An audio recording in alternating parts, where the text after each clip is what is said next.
Hi everyone, Ian Smith at the Strategy Smith. So the live this week is going out a little bit later. Yesterday I was networking all day and on an evening as well. I thought the inspiration for this live is to give you some answers to the questions that I received whilst I was networking yesterday. What is strategy? What is it you do? How can it be applicable to any business? And how is a 24-hour project management office, how is that possible? So what I'm aiming to do for this session is answer, in my opinion, what strategy is and should be for any business. Also understand the customer value equation as well. So what happens between selling and buying, then understanding a definite purpose for the business, putting that into a plan and taking action.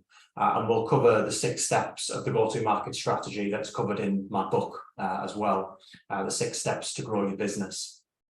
This is going out on LinkedIn, on YouTube. If you want to watch it anywhere live, you can watch it on YouTube, but it'll be on LinkedIn, YouTube, Facebook, and Twitter as well. So let's dive in. So what is strategy? So what I explained very simply was, in order for strategy to be made real, to get away from the stigma that strategy is Google, PowerPoints, and spreadsheets, you have to make it real. So for any business delivering any product or any service, they have to have a definite purpose. And what that means is, what is it that they're aiming to achieve? What is success defined as for this business? Whether it's a vision, an ambition, an objective, or a goal, they have to have a definite purpose in order for them to understand that, one, what success looks like when they arrive at the end of the rainbow, so to speak, and how can they measure effectively that what they're delivering in their business or in your business, in your product with your service. How can you prove that your purpose is being fulfilled? You've got to have one in the first place. You need to be able to plan. And for me, as equally important as having a purpose and a plan is being able to put that into action. So you'll see that taking action and take action now, and all of these phrases, I use the word action on purpose so that you can take something tangible away from these sessions and put them into action. So you have a definite purpose. You understand how to formulate a plan, which we'll cover in detail later. And the most important thing then is you can put that into action. Your purpose should be unique to you. That's what makes it strategic and tactical in your industry, your target market, and your uniquity of delivering that value to your customers. And that brings me on to the next question, to make this transferable and tangible in any company that sells products or services, or a combination of both. There's something that happens from the customer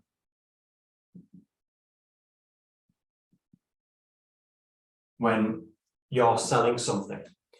When you are selling a service, when you're selling a product, there's a reason why the customer takes money from their pocket and puts it into yours. And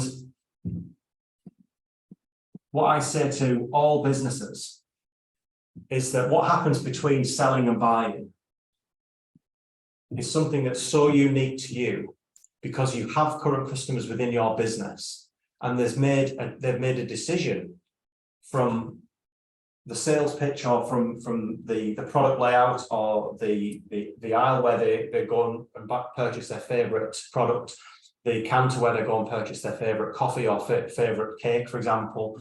They purchase a service from you because of this bit in between, and it's customer value. So how do you determine within your business what drives customer value? Your key data point and proof point from that is your own customers. And what I honestly ask is, when a business is wanting to achieve higher growth in revenue and profit, if they want to increase pricing, but don't know how their customers will feel when they do this. I ask, what happens between you selling something and your customers buying it? That'll give you the proof point of customer value that you can then take action on. You can do it again and again and again. Why did the customer buy this product or service from us? And you should ask your customers, why did you do that? What are the key value creators of you buying this product or service from us? It may be things like it's the best product. I can't get this product anywhere, which is fantastic.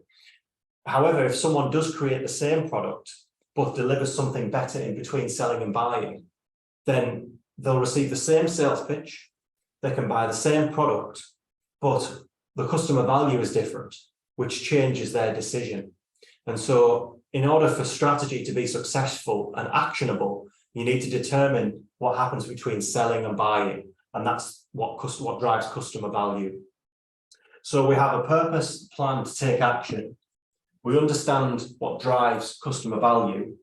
Then more importantly, you can ask your own people. Your own people will have more touch points. If you're a decision maker or a leader, or even if you're an entrepreneur and you deal with partners, if you're selling a product or a service, the people who are doing the selling will have more touch points, and even delivering the service as well. If you're a service-driven business, will have more touch points with the customer than you do.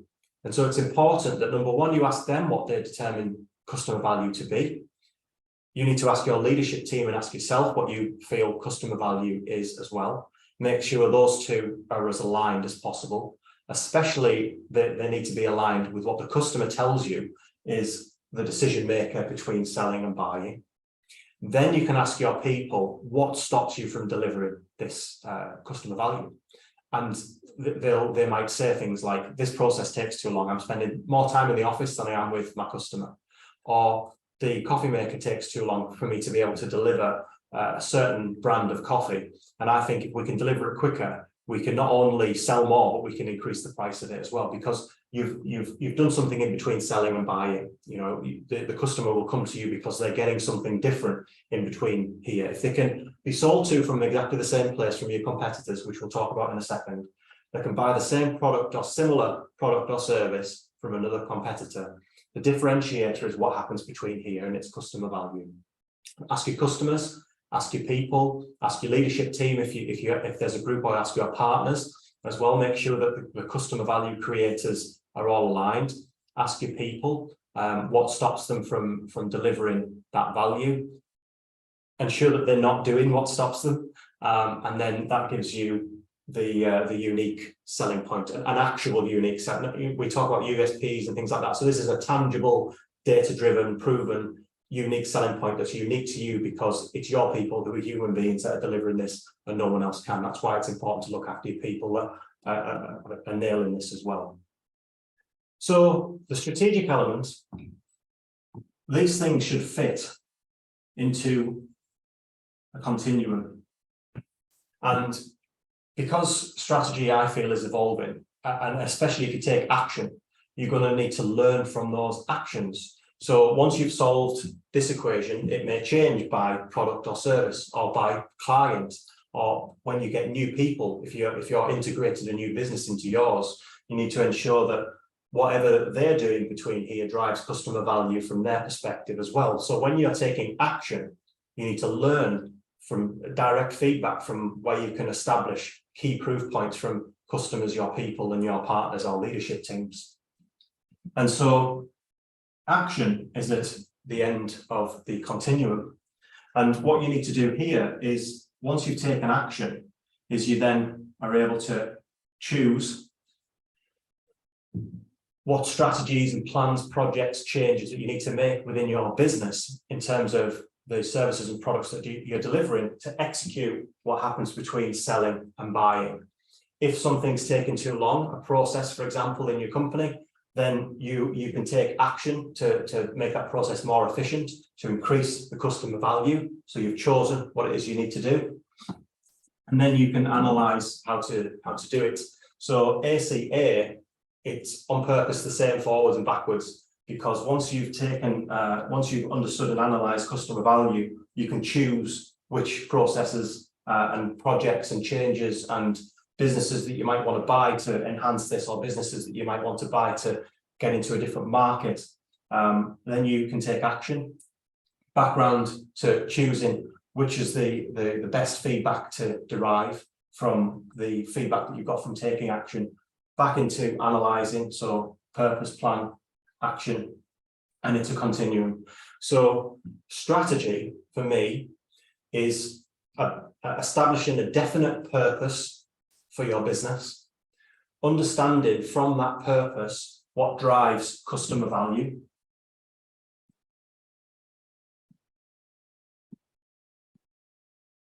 So why, from there, does the customer take money from their pocket and put it into your pocket?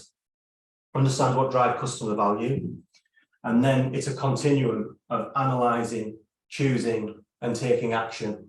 As long as you have a definite purpose that reflects customer value, you can analyse, choose, and take action on those strategic plans, or for the purpose of this, the go-to market strategy.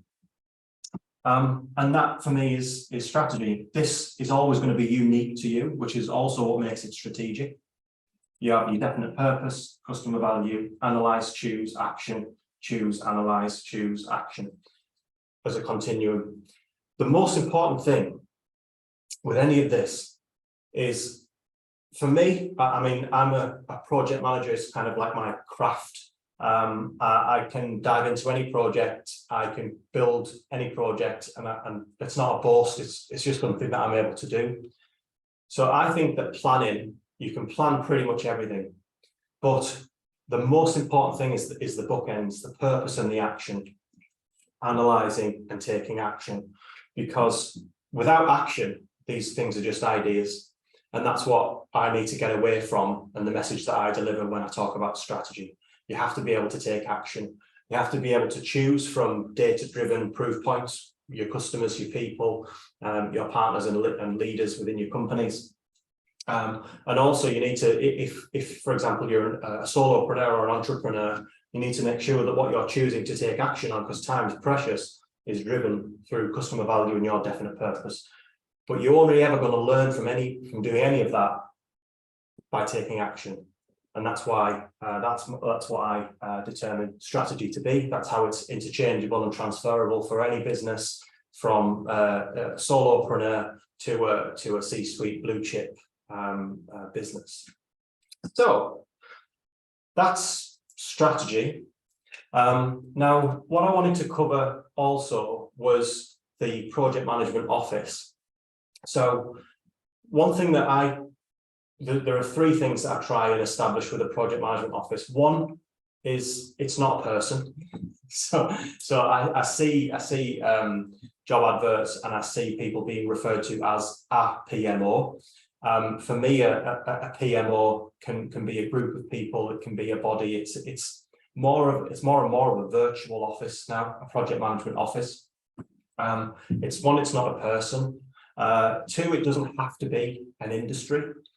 So I'm going to go through quite a lot of things with a view to someone being able to watch this video who may be going through some form of change, or know that some form of change or project is needed, maybe to nail some of these strategic action points that I've just covered.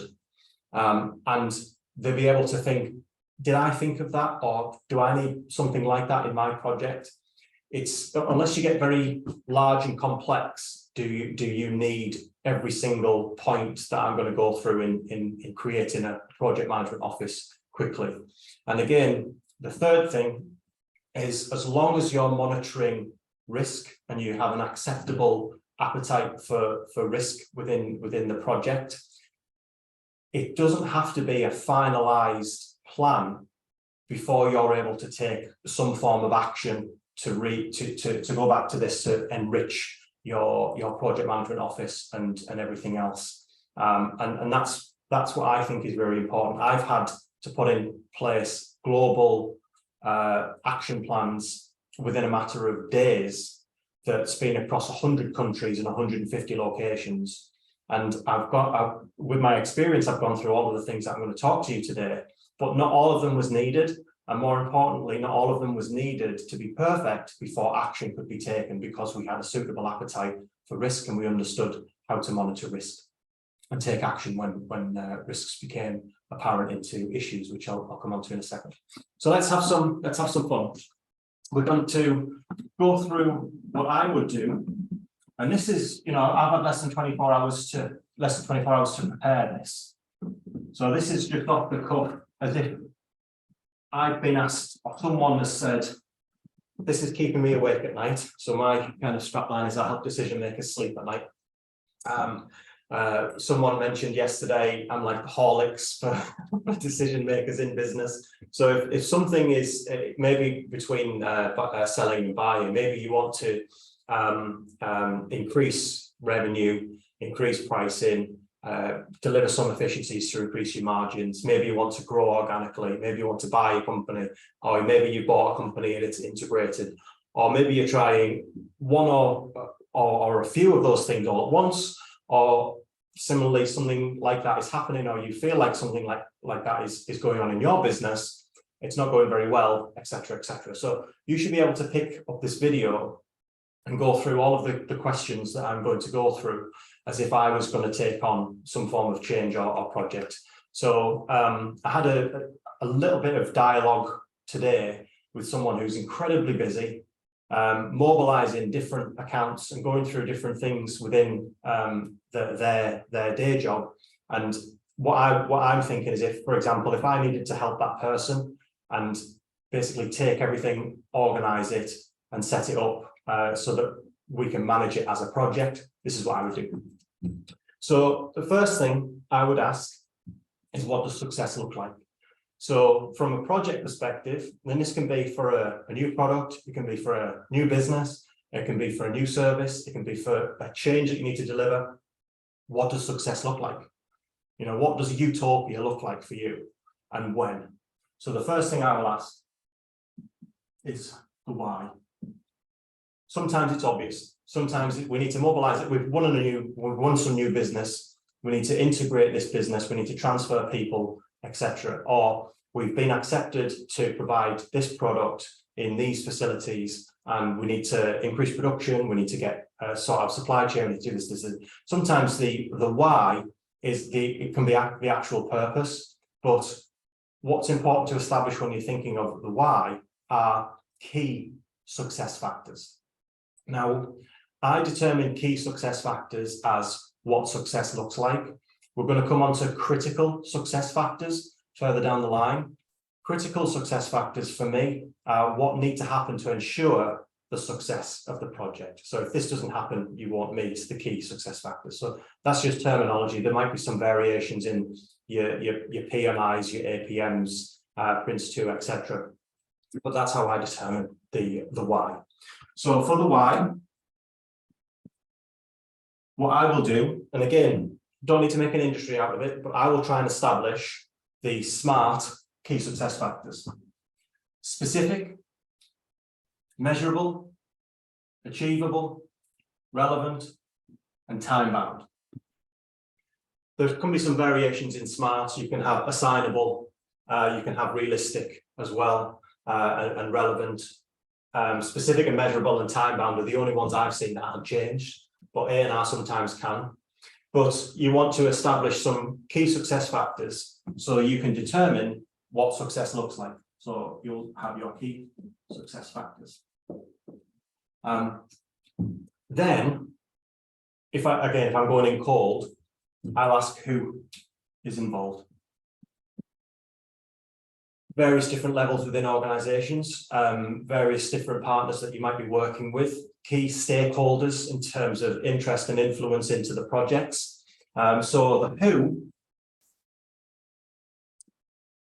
just generally you will have clients, you will have sponsor. Sometimes clients can be the sponsors of projects as well. It's very important as well that the sponsor buys in and agrees to the key success factors, because you need to be able to rely on the sponsor should, for example, your influence not be big and bold enough to execute on key tasks that need to be carried out into the project. So, for example, if you're delivering a project where you've won a bit of business, or if you're delivering a project to get into a new market where you have clients, your sponsor needs to be able to interface with those clients and or deliver the project, which you might be working and supporting them on their behalf. And therefore, if they don't buy into the key success factors, you can't rely on them to support you when the teams within the project management office may be facing some key risks. They may be facing some areas where you're able to deliver the key success factors. So the sponsor needs to buy into the key success factors. Okay, you'll have a senior leadership team. You will have a steering committee. And again, you don't need to make an industry out of it, but the steering committee is where the decisions are made. So your senior leadership team could be, if you're from a small to medium enterprise up to a blue chip company, or you're delivering in a function within another business, you might have the CEO, the CFO, or the financial director, head of people, HR director. You might have a growth officer as well. So essentially the senior leadership team sometimes will have the sponsor within there also, but the senior leadership team are there to hold the steering committee accountable. And you can have them both in the same place for efficiencies when you're getting into governance, which we'll get into in a second. But these are essentially the decision makers.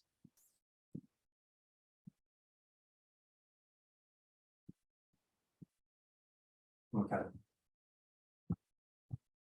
So once you've established these decision makers, the sponsors bought into the key success factors, you will have work streams.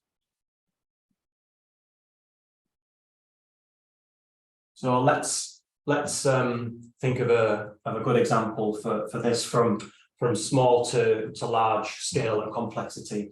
And of course, with your work streams, you'll have your people as well. So let's say you're going to build a house. You will have the sponsor of the project, which might be yourself, or maybe you're a builder building a house for someone else. Your client will be your sponsor. Your senior leadership team, if you're the builder, you might be the site manager as well. You might have a quantity surveyor. You might have other trades like head of electrical, head of mechanical. If you're, there's maybe a bigger construction project, and they'll form your site team, which effectively would be your senior leadership team.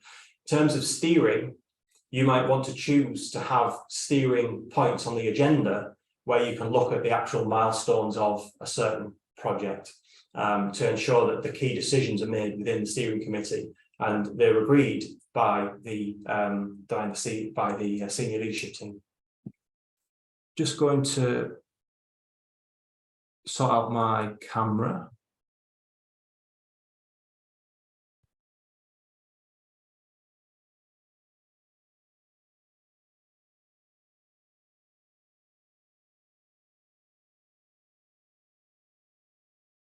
Okay, sorry folks, I may need to abandon this one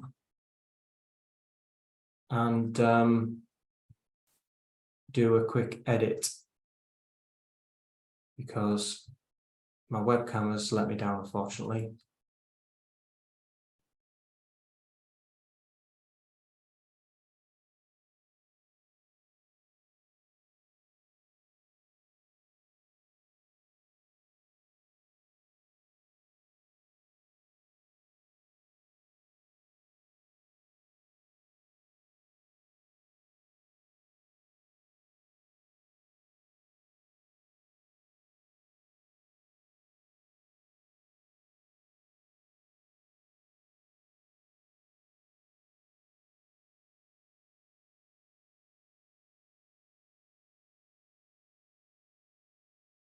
Well, I hope you can all see that name, so it's someone you don't use.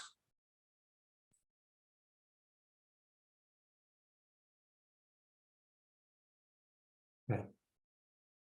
All right, sorry folks, I will reconvene on Monday and I'll cover the same thing again.